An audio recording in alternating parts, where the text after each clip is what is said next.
Hello! Welcome back to our channel. So, it's me, Sansan, and this is Francine.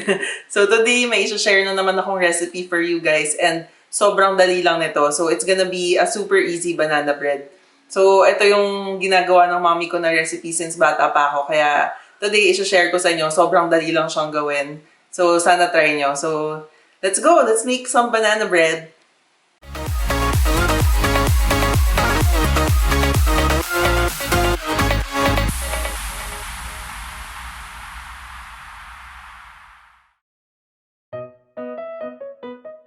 Para sa banana bread, ito ang ingredients. All-purpose flour, overripe bananas, very important pala na overripe. Mas maitim, mas masarap. No joke yun.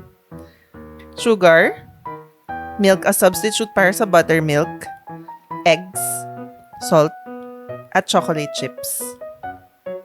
Gawin muna natin ang ating buttermilk substitute by adding about a tablespoon ng vinegar sa half cup of milk. Oops, napasobra. Okay lang yan. Then, iset aside muna natin. Next ay i-mash na natin ang ating bananas. Kung gusto nyo ng banana chunks, huwag nyo i-mash ng sobra-sobra. Ako kasi gusto ko yung may malalaking chunks sa banana bread. Ipagsama na natin ang ating dry ingredients. Mag-add tayo ng 2.5 cup na all-purpose flour sa isang bowl, 2 cups sugar, 1.5 teaspoon baking powder, 1 teaspoon baking soda, and 1/2 teaspoon salt. Next naman ay ipagsama natin ang wet ingredients. Ito na pala yung milk natin. Medyo lumapot na siya because of the vinegar. Then, ilagay na natin ang 1/2 cup na cooking oil, 2 eggs, 1 teaspoon vanilla, and mashed bananas. Mix lang natin until combined. Then, ibubuhos na natin ang ating wet ingredients sa dry ingredients. Then, mix lang ulit until combined.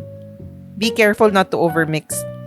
Pag wala ka nang nakikita na dry na parts, okay na yon. Maglalagay lang ako ng parchment paper sa ilalim ng loaf pan na 7x4 to make sure na hindi siya didikit. At ispray natin or i-grease ang sides bago ilagay ang batter. 3 banana bread loaves ang nagagawa ng recipe na to. Pwedeng-pwede din pang negosyo or iregalo sa friends. Lagyan natin ng konting chocolate chips on top para mas masarap. Pero optional lang naman to. Then, ilalagay na natin sa 350-degree oven and ibe-bake for 45 to 50 minutes. After 45 to 50 minutes, ilabas na natin. Sobrang bango at mukhang masarap. Try na natin!